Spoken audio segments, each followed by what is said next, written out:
ठीक है, आज हमारा टॉपिक है कोऑर्डिनेशन कंपाउंड के अंदर कि चिलेट क्या होता है, या चिलेट जो रिंग होती है, चिलेट वलय जो होती है, उसका निर्माण कैसे होता है कोऑर्डिनेशन कंपाउंड के अंदर। ठीक है, टॉपिक है चिलेट एंड चिलेट इफेक्ट, या हिंदी में लिखते हैं इसे चिलेट या चिलेट प्रभाव।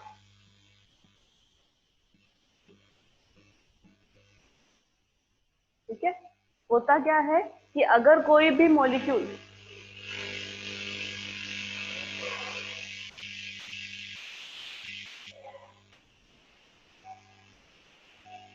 हो गया, अगर कोई भी मॉलिक्यूल एक चक्रीय संरचना बनाता है, ठीक है, अपने ही अंदर, तो वो क्या होता है, चिलेट या चिलेट वलय होती है या चिलेट रिंग होती है, जिससे उसका स्थायित्व बढ़ जाता है।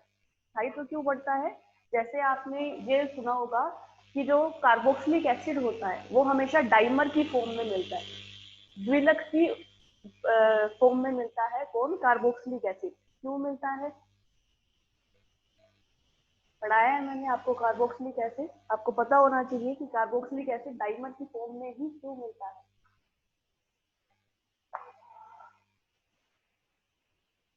ठीक है, यहाँ क्या है, हमें कोऑर्डिनेशन कंपाउंड्स के अंदर पढ़ना है कि चिलेट या चिलेट इफेक्ट क्या होता है। ठीक है, तो कोऑर्डिनेशन कंपाउंड के अंदर हमने पढ़ा था कि कुछ ऐसे लिगेंड्स होते हैं जिसमें एक से ज्यादा एलिमेंट होते हैं जो कि इलेक्ट्रॉन डोनेट करते हैं। ठीक है, कौन कौन से थे ऐसे? इथाइलिन डाइअमीन था, एसिटाइल एसीटोनेटो था, हाँ, द्वितंतुक या जो दो एटम ऐसे जो कि इलेक्ट्रॉन डोनेट करने वाले हैं एक ही लिगेंड के अंदर, वो कौन कौन से एग्जांपल के लिगेंड इनका फॉर्मेशन करते हैं। ठीक है, ऐसे लिगेंड जो मोनोडेंटेट या एक दंतुक ना है, उससे ज्यादा एलिमेंट है वहां पर इलेक्ट्रॉन डोनेट करने वाले, तो वो क्या करते हैं, चिलेट रिंग का फॉर्मेशन करते हैं, चिलेट रिंग बनाते हैं, जिससे उसकी स्टेबिलिटी बढ़ जाती है। जैसे इथाइलिन डाइअमीन का एग्जांपल ले लो आप। इथाइलिन डाइअमीन को किस तरह से लिखते हैं? इथाइलिन डाइअमीन को किस तरह से लिखते हैं? ठीक है, यहाँ पे क्या है, मेटल जो कि लोअर ऑक्सीडेशन स्टेट के अंदर है, कम ऑक्सीकरण संख्या के अंदर है, तो ये क्या करती है, ज्यादातर 4 कोऑर्डिनेशन नंबर दिखाती है। 4 कोऑर्डिनेशन नंबर का मतलब क्या है, यहाँ पे ज्योमेट्री या ज्यामिति कैसे बनेगी, वर्गाकार समतलीय बनेगी, यानी यहाँ पर क्या होंगे, इस तरह से एक ही प्लेन के अंदर 4 बॉन्ड होंगे। ठीक है, हम क्या करें, लिगेंड या तो ले सकते हैं, जैसे हमने 4 डिफरेंट लिगेंड लिए, जैसे एमीन ले लिया। ठीक है, तो अगर एमीन लेते हैं तो ये इस तरह से बनेगा। ठीक है, दूसरा हम क्या कर सकते हैं, इसी के अंदर ही हम ले लेंगे इथाइलिन डाइअमीन, है ना। इथाइलिन डाइअमीन को शॉर्ट में किससे लिखते हैं? ठीक है, हम क्या कर रहे हैं, ये Cu+2 के साथ 2 EL ले रहे हैं, यानी इथाइलिन डाइअमीन के 2 मॉलिक्यूल ले रहे हैं, तो ये कहाँ पे जुड़ेंगे, ऐसे, ये नाइट्रोजन और ये भी नाइट्रोजन। ठीक है, यहाँ पे इस तरह से, इस तरह से बनेगा। ठीक है, अब इन दोनों की स्टेबिलिटी को चेक करें तो स्टेबल हमेशा ज्यादा ये होता है। क्यों होता है? इसका रीजन ये होता है कि यहाँ पर एक रिंग का फॉर्मेशन हो गया, वलय का निर्माण हो गया। यानी अगर हमें किसी भी कोऑर्डिनेशन कंपाउंड से एक लिगेंड को अलग करना है, ठीक है, कोऑर्डिनेशन कंपाउंड से एक लिगेंड को अगर बाहर निकालना है, तो इसके अंदर तो सिर्फ हमें एक ही बॉन्ड ब्रेक करना पड़ेगा, लेकिन इसके अंदर एक लिगेंड को बाहर निकालने के लिए कम से कम 2 बॉन्ड आपको ब्रेक करने पड़ेंगे। जितने ज्यादा बंद आपको तोड़ने पड़ेंगे, यानी उतनी ही ज्यादा ऊर्जा यहाँ पे इसको देनी पड़ेगी, यानी ये उतना ही ज्यादा क्या है, स्टेबल है, यानी जितने बॉन्ड उसने बना रखे हैं, उतनी ज्यादा हीट रिलीज हो चुकी है, वो उतना ही ज्यादा क्या होता है, स्थायी होता है। तो कोऑर्डिनेशन कंपाउंड के अंदर जो भी मोनोडेंटेट के अलावा, एक दंतुक लिगेंड के अलावा जितने भी लिगेंड हैं, वो सारे क्या करते हैं, चिलेट रिंग का फॉर्मेशन करते हैं। ये जो हमारी बलिया बनी दो, ये क्या है, चिलेट रिंग है। ठीक है, चिलेट वलय है, और इस चिलेट वलय के बनने की वजह से इनमें क्या होता है, स्थायित्व होता है, स्टेबिलिटी होती है। अब इसका एग्जाम्पल एक और है, एसिटाइल एसीटोनेटो का। ठीक है, तो बनाओ, एसिटाइल एसीटोनेटो को किस तरह से लिखते हैं? ये एग्जांपल है किसका, एसिटाइल एसीटोनेटो, शॉर्ट में लिखा जाता है इसको किससे, ACAC से, ठीक है। इसमें क्या होता है, इलेक्ट्रॉन डोनेट करने वाले हमेशा क्या होते हैं, ऑक्सीजन होते हैं।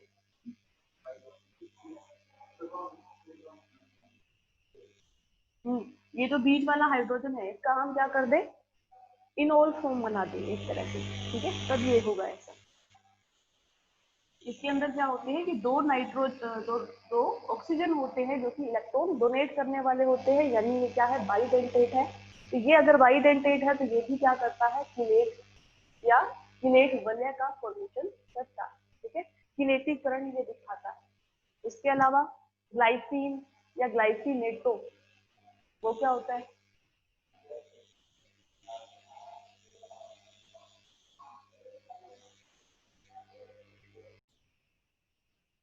ठीक है, ये काम आएंगे। ग्लाइसिनेटो क्या है, द्विदंतुक लिगेंड है, बाइडेंटेट लिगेंड है, जिसके अंदर एक ऑक्सीजन इलेक्ट्रॉन डोनेट करने वाला है और एक नाइट्रोजन इलेक्ट्रॉन डोनेट करने वाला है, ठीक है।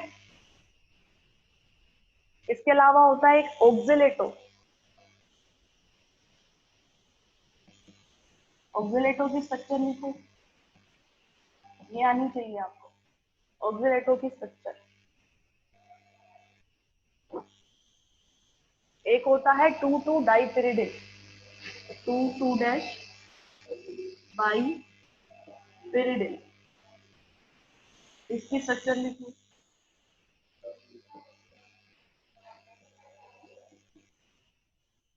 ये सारे लिगेंड क्या करते हैं, चिलेट फॉर्मेशन करते हैं। एक बार देख के आया करो क्लास में आने से पहले। ऑक्सिलेटो क्या होता है, ऑक्सैलिक एसिड पता है आपको, ऑक्सैलिक एसिड क्या होता है,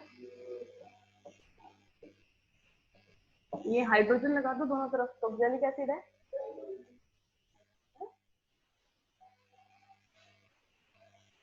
तो बोला जाता है इसको ऑक्सिलेटो, जिसके अंदर दो ऑक्सीजन है इलेक्ट्रॉन डोनेट करने वाले, बाइडेंटेट लिगेंड है ये, द्विदंतुक लिगेंड। ये भी क्या करता है, चिलेट का फॉर्मेशन करता है, चिलेट रिंग का फॉर्मेशन करता है। 2,2 डैश बाई पिरिडिन, ये क्या होती है, पिरिडिन की स्ट्रक्चर पता है, ठीक है, इसमें ये दोनों इलेक्ट्रॉन डोनेट करने वाले हैं नाइट्रोजन, ठीक है। ये होता है 2,2 डाई पिरिडिन। अब ये सारे क्या है, सॉरी गलत किया है इसको मैंने, इसमें क्या करना है, सेकंड पोजीशन पर इसको जोड़ना है इस तरह से, है ना? ये फर्स्ट और सेकंड, ये फर्स्ट और इसके सेकंड पे, यानी 1 डैश 2 डैश पे, ठीक है। ये यहाँ पर ये दोनों नाइट्रोजन जो है ये क्या है, इलेक्ट्रॉन डोनेट करने वाले हैं, ये क्या है, बाई पिरिडिन है, जो बाइडेंटेट लिगेंड है, द्विदंतिक लिगेंड है, और ये भी क्या करता है, चिलेट रिंग का फॉर्मेशन करता है, ठीक है। अब ये तो हमने क्या पढ़ा कि कौन कौन से लिगेंड हैं जो कि काम में आएंगे क्या करने के लिए, चिलेट वलय बनाने के लिए, ठीक है, या चिलेटीकरण करने के लिए। अब चिलेट इफेक्ट क्या होता है कि अगर हम मोनोडेंटेट लिगेंड के अलावा कोई भी लिगेंड लेते हैं, चाहे वो बाईडेंटेट हो, चाहे वह ट्राईडेंटेट हो, चाहे टेट्राडेंटेट हो, ठीक है, तो वो क्या करते हैं, हमेशा मेटल के साथ एक रिंग का फॉर्मेशन करते हैं, जिसे किलेट रिंग कहते हैं, किलेट वलय कहते हैं। और किलेट वलय बनने के कारण उस कोऑर्डिनेशन कंपाउंड का या उस सहसंयोजक यौगिक की स्टेबिलिटी बढ़ जाती है, उसका स्थायित्व बढ़ जाता है, तो इसे हम किलेट इफेक्ट कहते हैं, ठीक है। चिलेट इफेक्ट क्या हुआ कि जब भी हमने मोनोडेंटेट के अलावा कोई भी लिगेंड मेटल के साथ जोड़ा तो उससे चिलेट वलय का निर्माण हुआ, जिससे उसके स्थायित्व में वृद्धि हुई, तो वो हमारा क्या कहलाएगा, चिलेट इफेक्ट कहलाएगा, ठीक है। अब इसके बाद में क्या है कि अगर हमें देखना है कि चिलेट इफेक्ट किसके अंदर ज्यादा होता है, किसके अंदर कम होता है, तो जितनी ज्यादा बड़ी आपकी वलय बनेगी, ठीक है, उतना ही चिलेट इफेक्ट ज्यादा होगा, उतना ही स्थायित्व ज्यादा होगा, ठीक है। इसको हम थर्मोडायनेमिक पैरामीटर से देखते हैं, किससे, डेल्टा जी से। क्या होता है इसका फॉर्मूला, क्या होता है, ठीक है, यही वाला होता है, लेकिन यहाँ पे जी एच टी और एस क्या है, कम। तो चिलेट इफेक्ट देखने के लिए हम क्या करते हैं, इस फॉर्मूले का यूज करते हैं। ठीक है, यहाँ पर ये क्या बताता है, डेल्टा जी या गिब्स फ्री एनर्जी क्या बताती है, इसका वैल्यू जितना ज्यादा नेगेटिव में आता है वो प्रोसेस उतनी ही आसानी से होती है, यानी स्वतः होती है, स्पॉन्टेनियस होती है, खुद से होती है। ठीक है, डेल्टा जी का मान जितना ज्यादा नेगेटिव आता है, यानी हमें क्या करना है, डेल्टा जी का नेगेटिव वैल्यू लेके रखना है हमेशा। ठीक है, अब डेल्टा जी का नेगेटिव वैल्यू कब आएगा, जब डेल्टा एच क्या हो, नेगेटिव हो। ठीक है, और ये टी डेल्टा एच नेगेटिव में ही है, तो अगर ये नेगेटिव में है, ये पूरा पोर्शन नेगेटिव में है, तो आपका नेगेटिव जो है वो क्या हो जाएगी, नेगेटिव वैल्यू ज्यादा आएगी। ठीक है, यहाँ पर क्या है, टी जो है टेम्परेचर, उसको हम नेगेटिव में नहीं कर सकते, क्योंकि यहाँ पर रिएक्शन जो है वो अगर टेम्परेचर कम कर देंगे तो वो बहुत स्लो हो जाती है। ठीक है, तो टेम्परेचर को हम पॉजिटिव नेगेटिव नहीं करते, ये डेल्टा एस जो है, डेल्टा एस का जितना ज्यादा पॉजिटिव वैल्यू होगा, ठीक है, ये टीडीएस की वैल्यू उतनी ही ज्यादा क्या होगी, नेगेटिव होगी, क्योंकि अगर ये नेगेटिव हुआ तो ये नेगेटिव नेगेटिव पॉजिटिव हो जाएगा, है ना। तो यह हमें डेल्टा जी की नेगेटिव वैल्यू लानी है, तो हमें क्या करना है कि डेल्टा एच भी नेगेटिव होना चाहिए। ठीक है, और दूसरा डेल्टा एस जो है वो पॉजिटिव होना चाहिए। ठीक है, तो यहाँ पे क्या है, डेल्टा एच नेगेटिव कब आता है, जब हमें किसी बॉन्ड को ब्रेक करते हैं तो एनर्जी रिलीज होती है, तो वो डेल्टा एच नेगेटिव आता है। ठीक है, तो चिलेट के अंदर क्या होता है, चिलेट रिंग के अंदर जितने ज्यादा बंद होंगे, जिसको हमें तोड़ना है एक लिगेंड को अलग करने के लिए उस कोऑर्डिनेशन कंपाउंड से, तो डेल्टा एच की वैल्यू उतनी ही ज्यादा क्या होगी, नेगेटिव होगी। दूसरा, डेल्टा एच हमें क्या चाहिए, पॉजिटिव चाहिए। ठीक है, तो डेल्टा एच क्या है, रेंडमनेस है, अव्यवस्था है। तो अगर कोई लिगेंड ऐसा है जिसके अंदर जितने ज्यादा एटम्स हैं, वो उतना ही ज्यादा उसमें रैंडमनेस होगा। ठीक है, जितने ज्यादा एटम लेंगे उतना ही ज्यादा आपका रैंडमनेस होगा। तो जैसे इसमें एग्जांपल कि हम क्या लें, इथाइलिन डाइएमीन, इथाइलिन डाइएमीन के अंदर क्या है, एक इथाइलिन है और दो एमीन है। ठीक है, ये चीज है, लेकिन इसे कोई हम क्या करते, प्रोपाइलिन डाइएमीन, या इसे पीएन, शॉर्ट में पीएन लिखा जाता है, प्रोपाइलिन डाइएमीन। ठीक है, प्रोपाइलिन का मतलब क्या है कि यहाँ पे ये 3 CH2 आएंगे, लेकिन इलेक्ट्रॉन डोनेट करने वाले 2 नाइट्रोजन ही हैं, जैसे इसके अंदर थे वैसे ही इसके अंदर है, लेकिन इसमें क्या है, 2 CH2 है, यहाँ पे 3 है। तो यहाँ पे क्या हुआ, नंबर ऑफ एटम्स इंक्रीज हो गए, यानी यहाँ पर रैंडमनेस भी क्या हो जाएगी, इंक्रीज हो जाएगी, यानी यहाँ पर डेल्टा एस का मान ज्यादा पॉजिटिव होगा देन टीएन, है ना। तो यहाँ पर ये जो वैल्यू आएगी डेल्टा जी की, ये ज्यादा नेगेटिव आएगी इसके लिए। ठीक है, अगर ये डेल्टा जी की नेगेटिव वैल्यू ज्यादा इसके लिए आती है, तो साइड भी किसका ज्यादा होगा, इसका होगा। ठीक है, ये होता है हमारा चिलेट इफेक्ट।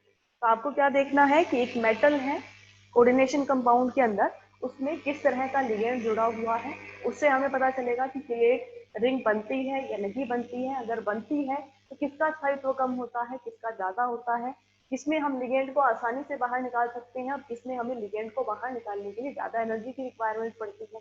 इसमें लिगेंड को बाहर निकालने के लिए जितनी ज्यादा एनर्जी की रिक्वायरमेंट होगी, वो उतना ही ज्यादा स्टेबल होगा। ठीक है, और अगर हम इस फॉर्मूले की बात करें तो हमें क्या है, बॉन्ड ज्यादा से ज्यादा होने चाहिए जो कि ब्रेक करने पड़े एक लिगेंड को बाहर निकालने के लिए, और उसके साथ ही जो लिगेंड है उसके अंदर एटम्स के जो नंबर है वो ज्यादा से ज्यादा हो, ताकि हमारी एंट्रोपी भी क्या हो, ज्यादा हो। ठीक है, ये इसका एक फॉर्म था।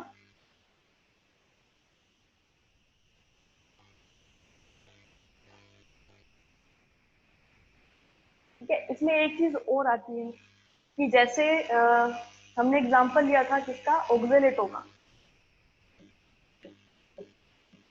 ये हमारा ऑक्जेलेटो था। ठीक है, इसी तरह एक लिया था हमने एसिटाइल एसीटोनेटो का। ठीक है, या फिर हम बात करें बाईपीरिडिन का, तो ये जो सारे मॉलिक्यूल हैं इनमें रेजोनेंस भी होता है। ठीक है, क्योंकि इसमें नेगेटिव चार्ज और डबल बॉन्ड ऑल्टरनेट है, तो यहाँ पर रेजोनेंस भी पॉसिबल होता है। अगर ऐसे हम लिगेंड लेते हैं जिसके अंदर रेजोनेंस भी है, यहाँ पर कोई रेजोनेंस नहीं होता है, इथाइलिन डाइएमीन या प्रोपाइलिन डाइएमीन, इसके अंदर कोई रेजोनेंस नहीं है, लेकिन जिनमें रेजोनेंस है उसका स्थायित्व और ज्यादा बढ़ जाता है। ठीक है, तो ये भी एक फैक्टर है कि चिलेट इफेक्ट कहाँ पर ज्यादा होता है? जिसके अंदर रेजोनेटिंग फैक्टर मिलता है या रेजोनेंस का इफेक्ट मिलता है, अनुनाद का प्रभाव मिलता है। जितना ज्यादा अनुनाद का प्रभाव मिलेगा वो उतना ही ज्यादा क्या होगा? स्टेबल होगा। ठीक है, इससे बनने वाली चिलेट रिंग जो है वो और ज्यादा स्टेबल हो जाएगी। ठीक है, ये कुछ पॉइंट्स थे इसके अंदर जो कि ये बताता है कि चिलेट इफेक्ट के कारण कोऑर्डिनेशन कंपाउंड का स्थायित्व कितना बढ़ता है, किसमें ज्यादा बढ़ता है और किसमें कम बढ़ता है। ठीक है, ये आपका टॉपिक हुआ चिलेट और चिलेट इफेक्ट। ठीक है, ये क्या है? Experimental verification of Werner theory, Werner सिद्धांत का प्रायोगिक सत्यापन। इसके अंदर एक ही पॉइंट है,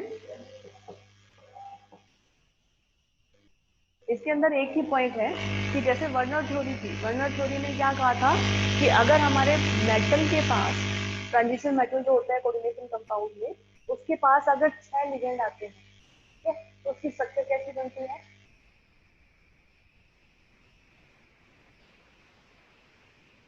अगर एक मेटल है, मेटल के पास 6 लिगेंड आते हैं, तो उसमें स्ट्रक्चर कैसी बनती है? अष्टफलकीय या ऑक्टाहेड्रल। लेकिन 6 लिगेंड की 2 और स्ट्रक्चर भी होती है, यानी 6 अगर बॉन्ड बन रहे हैं किसी भी एक मेटल, नॉन मेटल या किसी भी कंपाउंड में, एटम में, तो उसकी 2 और फॉर्म बनती है। एक होती है आपकी षटकोणीय, ठीक है, हेक्सागोनल जिसे बोलते हैं, षटकोणीय। एक तो हो गई आपकी ऑक्टाहेड्रल, अष्टफलकीय, ठीक है। एक हो गई आपकी टेट्रागोनल, हेक्सागोनल, हेक्सागोनल, ये हो गई षटकोणीय,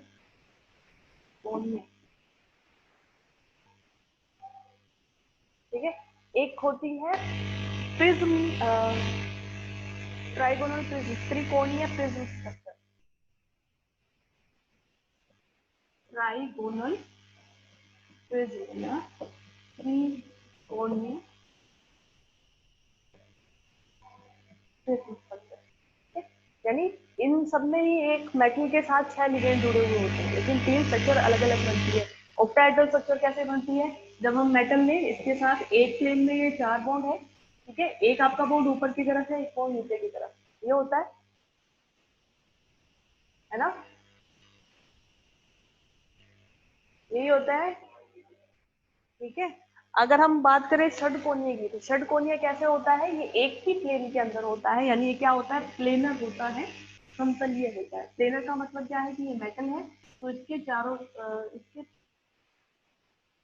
इस तरह से ये एक ही प्लेन के अंदर सारे बॉन्ड बने हुए हैं, इस तरह। ठीक है, 6 के 6 बॉन्ड है, एक ही प्लेन के अंदर है, ये हमारा एक सिंगल प्लेन है और इसमें 6 बॉन्ड बने हुए हैं। इसमें क्या था? ये एक प्लेन था हमारा और ये वाला डिफरेंट प्लेन था, यानी एक एक ऊपर था और एक नीचे था, वो हमारी ऑक्टाहेड्रल स्ट्रक्चर थी। और ये हमारी कौन सी है? षटकोणीय या टेट्रागोनल। अब एक और होती है प्रिज्म की structure, trigonal prism. Trigonal prism क्या होता है कि आपकी 2 ट्राइगोनल स्ट्रक्चर यहाँ पे, एक ऊपर और एक नीचे, ठीक है, और ये आपस में एक तरह से जुड़े हुए होते हैं। ठीक है, इसमें बीच में एक मेटल होता है, 3 बॉन्ड ऊपर की तरफ, 3 बॉन्ड नीचे की तरफ।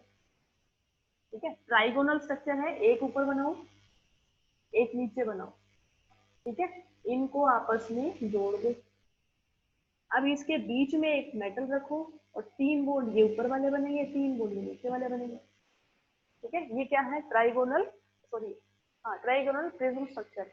ठीक है, यानी यहाँ पर 6 लिगेंड अगर होते हैं मेटल के साथ, तो ये 3 तरह की स्ट्रक्चर बन सकती है। लेकिन वर्नर ने ये कहा कि यहाँ पर क्या बनता है? सिर्फ ऑक्टाहेड्रल स्ट्रक्चर बनता है, सिर्फ अष्टफलकीय संरचना बनती है। क्यों?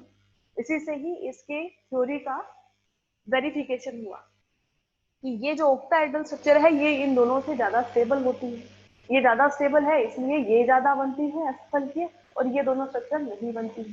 तो इसका रीजन क्या होता है कि देखो, 6 लिगेंड है, इसमें 6 लिगेंड जो है ऑक्टाहेड्रल स्ट्रक्चर के अंदर एक प्लेन के अंदर नहीं है। ठीक है, इनके बीच का एंगल कितना है, हर एक के बीच में 90 डिग्री का एंगल है।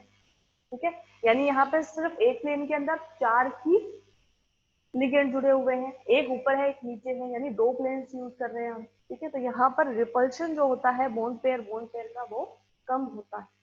ठीक है, इसलिए ये स्टेबल ज्यादा होता है। अगर हम बात करें यहाँ पे इसकी, ये षटकोणीय संरचना या हेक्सागोनल स्ट्रक्चर, इसमें क्या है, एक ही प्लेन के अंदर 6 के 6 लिगेंड है।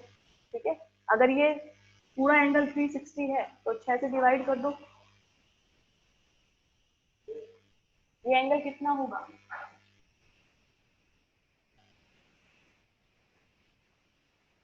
हाँ 60 डिग्री। यहाँ पे क्या था 90, यहाँ पे क्या है 60, तो ये पास पास आ गए। ठीक है, पास आए मतलब यहाँ पर बॉन्ड पेयर रिपल्शन क्या होगा, ज्यादा होगा। अगर बॉन्ड पेयर रिपल्शन ज्यादा होगा तो इसमें स्टेबिलिटी कम हो जाएगी, हाइट कम हो जाएगा।